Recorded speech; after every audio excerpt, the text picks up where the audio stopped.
புசல்லாவ கலுகொல்ல தோட்டம் ஸ்ரீ முத்துமாரியம்மன் ஆலயத்தில் இன்று இலங்கை தொழிலாளர் காங்கிரஸ் பிரதி பொதுச் செயலாளர் MSS செல்லமுத்து, கொத்மலை பிரதேச சபை உறுப்பினர் S செல்வமதன் மற்றும் பொதுமக்கள் இணைந்து வழிபாடுகளை முன்னெடுத்தனர். முன்னாள் ஜனாதிபதி ரணில் விக்ரமசிங்கவிற்கு இறையாசி வேண்டி குணமடைய வேண்டும் என்று பிரார்த்தனைகள், பூஜைகள் இடம்பெற்றன.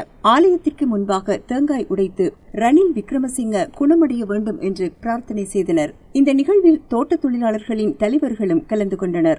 ஒரு இக்கட்டான நிலையிலிருந்து நாட்டை காப்பாற்றி பசியில் இருந்த மக்களுக்கு நிவாரணம் தேடி கொடுத்து, அஸ்வஸ்மை எல்லாம் கொடுத்து, இந்த நாட்டை ஒரு சீரான நிலைமைக்கு கொண்டு வந்த முன்னாள் ஜனாதிபதி கௌரவ ரணில் விக்ரமசிங்கே அவர்கள் இன்று சுகையினமிட்டிருக்கின்றார். அவர் குணமடைந்து வர எமது இலங்கை தொழிலாளர் காங்கிரசின் வேண்டுகோளுக்கிணங்க இன்று இந்த பூஜை நடைபெற்றது. எனவே இந்த பூஜையில் அனைவரும் எந்தவித பேதமும் இன்று கலந்து கொண்டு கௌரவ ரணில் விக்ரமசிங்கே அவர்கள் கூடிய விரைவில் குணமடைந்து வர வேண்டும் என்று பிரார்த்திப்பதோடு, அவர் மேல் சுமத்தப்பட்டிருக்கும் அந்த குற்றச்சாட்டிலும் அவர் விடுதலையாகி நலமுடன் வாழ்ந்து இந்த நாட்டு மக்களுக்கு மீண்டும் சேவை செய்யக்கூடிய வாய்ப்பை இறைவன் அவருக்கு அளிக்க வேண்டும் என பிரார்த்தித்துக் கொள்கின்றோம்.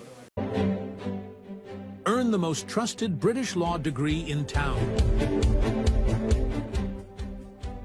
LLB, Arhans, UK from Buckinghamshire New University at IDM Nations campus.